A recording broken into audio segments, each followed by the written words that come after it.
Hello everyone, welcome back to Average Joe Watch Reviews.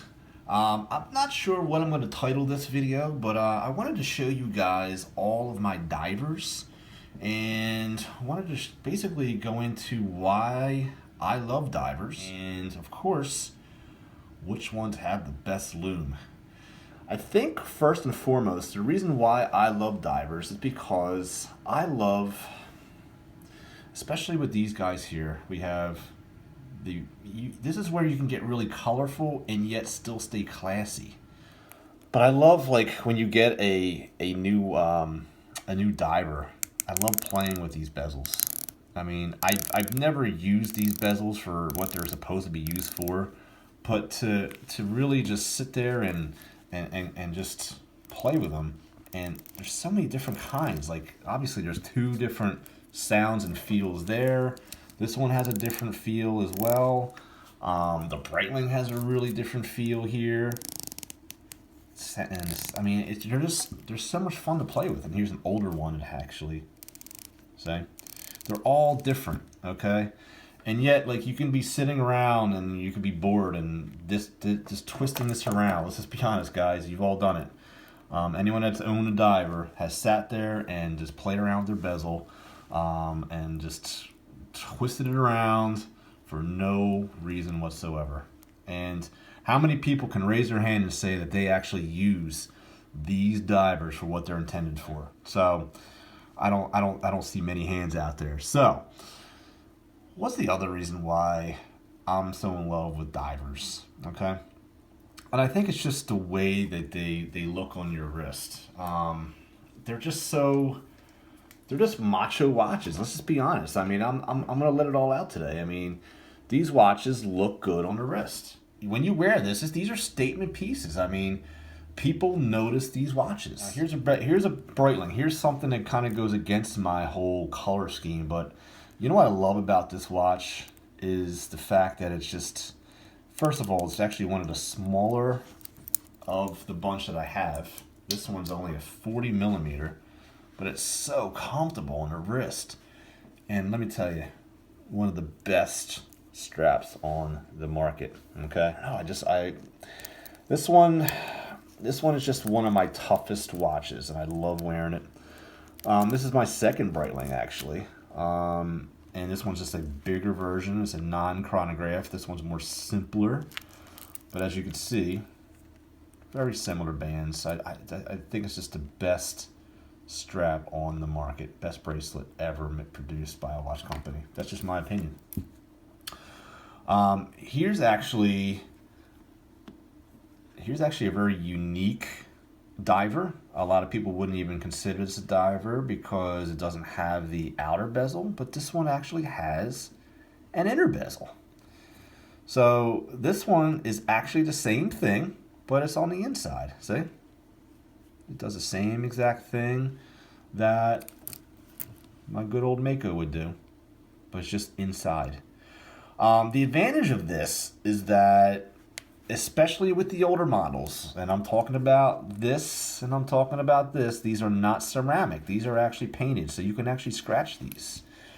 And that's the reason why I don't wear these particular colored ones, because look at that right there. There's a little scratch. And that stuff bothers me. It really does. It bugs me.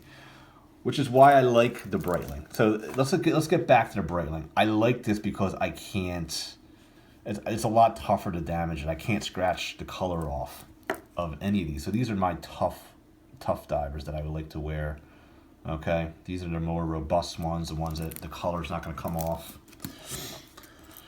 And then... I mean, let's just be honest. This guy looks very similar to the Rolex Submariner from afar. I'd rather have this than the Invicta. Let's just be honest. I mean, the Invicta is very popular for looking like the Submariner, but I think Seiko did a beautiful job themselves. Plus, you're getting an automatic timepiece, and you're getting Seiko. I mean, guys. I mean, I'm a watch collector. I'm a watch connoisseur. I love Seiko. I really do. There's nothing wrong with this brand. And as you saw in another video of mine, and plenty of videos I have, I love Seiko. Here's the new strap I put on my Mako here. That's my one downfall.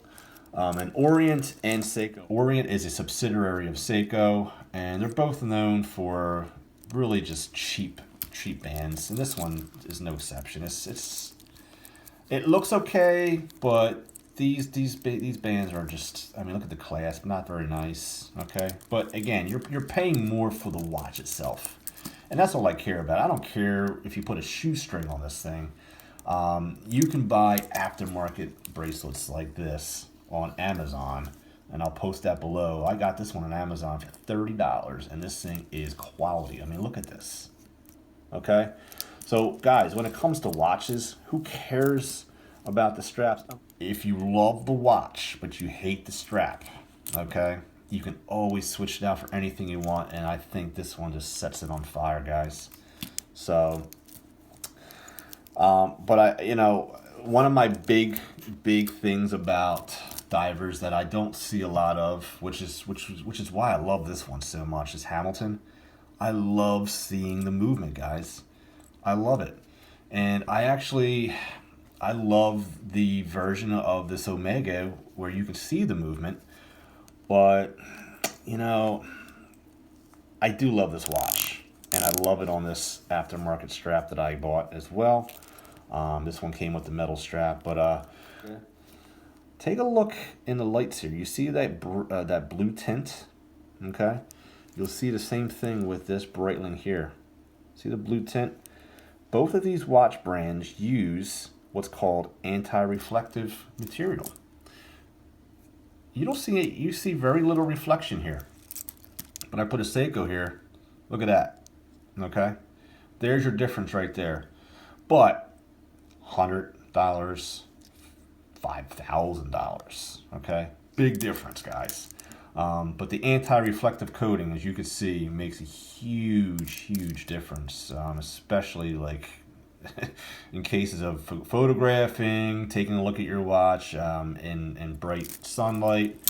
Hamilton doesn't do it either, but again, not the price point I'd expect it. So I will end my rant once and for all with the Lume Shot. Here is the grand finale, guys. The Lume Shot. Right here, Breitling. Right here, Seiko 5. Seiko Patty. Omega, Planet Ocean, and Hamilton. Which one do you think has the best lume? Let me tell you something, guys. It's obvious that this one's shining the brightest, but you've got some good competition from Seiko. Take a look at that. Take a look at this. Actually, this one's Orient. Okay, that one's fading already. Breitling's not too bad either, but I mean, they don't have a lot of luminescence here to really look at, but Breitling's not too bad either. But I mean, I think your clear winner is indeed, and then look, Hamilton's disappointing. They're actually, Hamilton's along the same lines of Mako with their luminescence, and I expect more from Hamilton, especially with a diver. But I love that watch anyway, so I'm not even gonna make too many complaints. But guys, here's what I'm talking about. Seiko really stands up to Omega. I mean, wow.